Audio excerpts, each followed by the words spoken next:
Hai, terima kasih telah klik video ini. Untuk kalian yang pertama kali datang, admin ucapkan selamat datang di channel DTMPS Story, channel yang akan membahas tentang segala peristiwa, kisah, kasus, tragedi, dan beragam teori konspirasi dalam kemasan cerita bergambar. Pada video kali ini, admin akan menceritakan tentang asal-usul Patah Siwa dan Patah Lima, dua kelompok masyarakat yang ada di Maluku. Cerita ini tidak bermaksud untuk mengucilkan atau mendiskriminasikan kelompok manapun, melainkan murni sebagai suatu cerita terkait dengan asal mula pengelompokan masyarakat Maluku. Langsung kita masuk ke ceritanya.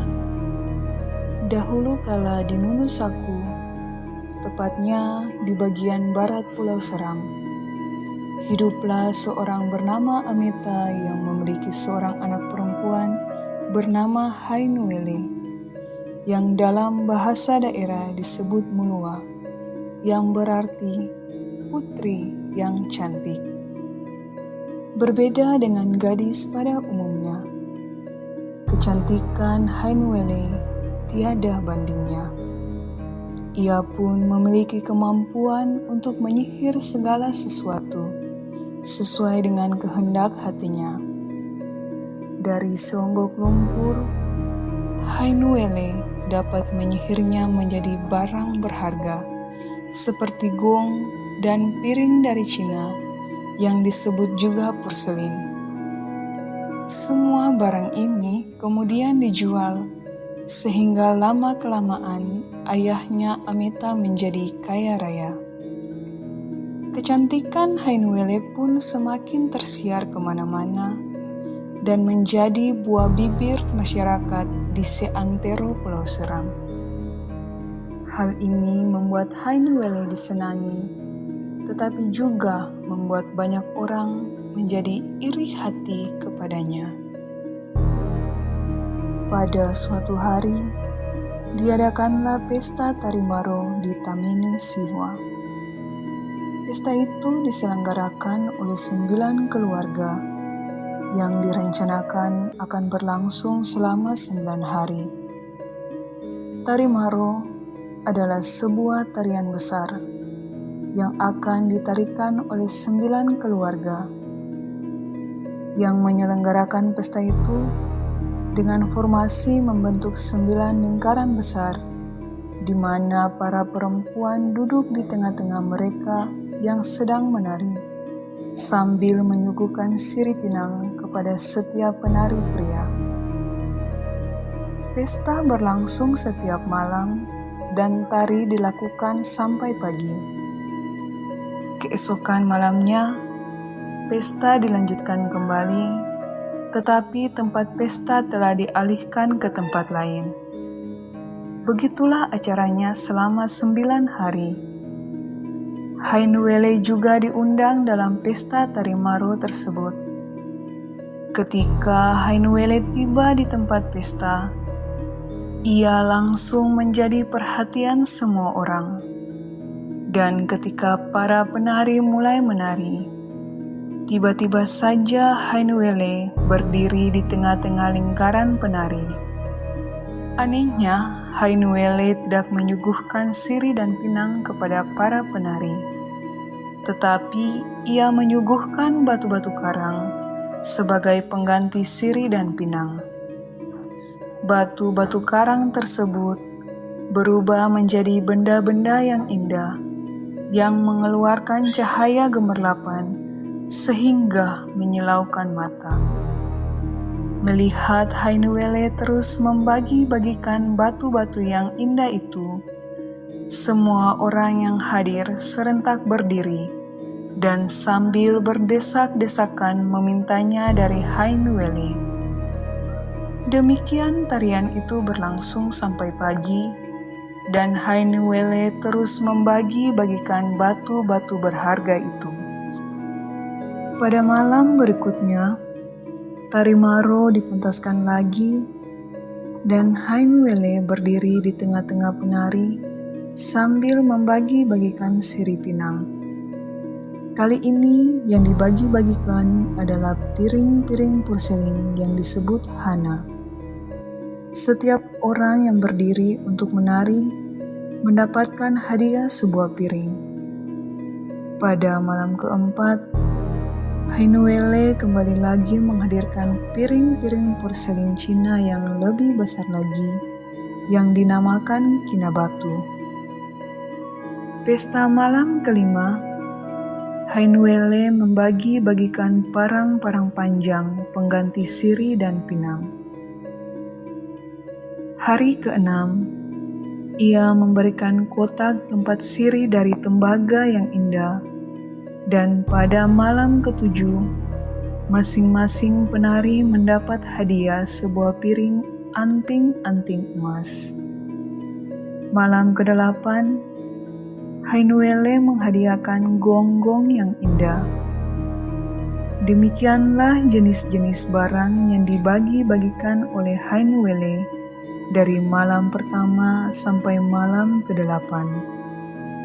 Hal ini membuat banyak orang menjadi senang kepada Hainuwele. Namun, ada pula yang menjadi sakit hati atau cemburu. Kelompok orang-orang yang menjadi sakit hati kepada putri yang cantik ini berencana untuk membunuhnya pada malam ke-9. Pada malam ke-9, pesta Tari Maro dilangsungkan dengan lebih meriah lagi, di mana para peserta tari semakin banyak karena malam ini merupakan malam terakhir dari pesta. Pada saat menari, Hainuwele kembali berada di tengah-tengah para penari untuk membagi-bagikan sirih pinang. Sementara itu, para lelaki yang telah berencana untuk membunuhnya telah menggali sebuah lubang yang dalam. Kelompok penari malam itu berasal dari keluarga Lesiela. Di tengah-tengah keasyikan menari sambil membagi-bagikan hadiah, tiba-tiba saja Hainuwele didorong masuk ke dalam lubang yang telah disiapkan. Serentak dengan itu pula, para penari langsung menyanyikan lagu Maro dengan suara keras dan bernada tinggi untuk menutup jeritan suara Hainuwele yang sedang minta tolong dari dalam lubang yang gelap itu. Sambil terus menari dan menyanyi, para penari menutupi lubang itu dengan tanah dan dengan cara menggerak-gerakkan kakinya dan menginjak-injak tanah di atas lubang tersebut sehingga lubang itu tertutup dengan tanah yang padat dan keras.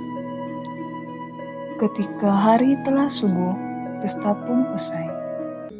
Para penari juga kembali pulang ke rumah masing-masing. Lain halnya dengan putri cantik Hainuwele. Ia tidak pernah lagi kembali. Ayahnya Amita dengan kesaktiannya yang tinggi langsung mengetahui bahwa anaknya telah dibunuh di tempat pesta Tari Maro tadi malam. Amita langsung mengambil 9 tulang daun pohon kelapa yang keras, yang dikenal juga dengan nama batang lidi, lalu menuju tempat pembunuhan itu. Tiba di sana, batang-batang lidi tersebut ditancap ke atas tanah di sekitar lubang tempat Hainuwele jatuh. Selanjutnya, Amita melakukan mawe atau yang dapat disebut juga meramal. Dari hasil mawe, diketahui ada 9 lingkaran penari Maro di sekitar tempat itu. Ketika 9 batang lidi tersebut dicabut dari atas tanah, keluarlah darah diikuti dengan beberapa helai rambut Hainuwele. Amita menggali lubang itu dan menemukan jenazah putrinya. Amita menjadi murka dan berusaha untuk membinasakan 9 kelompok penari. Gemparlah Tamini Siwa karena peristiwa itu. Sejak saat itu, situasi keamanan di daerah sekitar Tamini Siwa menjadi daerah yang tidak aman akibat seringkali terjadinya pembunuhan di antara kelompok-kelompok yang membunuh Hainwele dan kelompok-kelompok yang menyayangi Hainwele. Amita kemudian membangun sebuah gerbang besar yang terdiri dari 9 lingkaran dengan motif tarian Maro.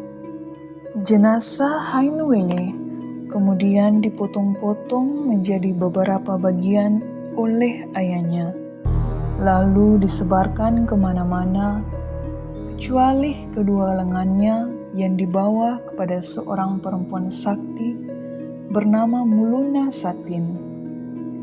Mendengar pengaduan dari Amita, Muluna kemudian terbang ke pintu gerbang yang didirikan oleh Amita.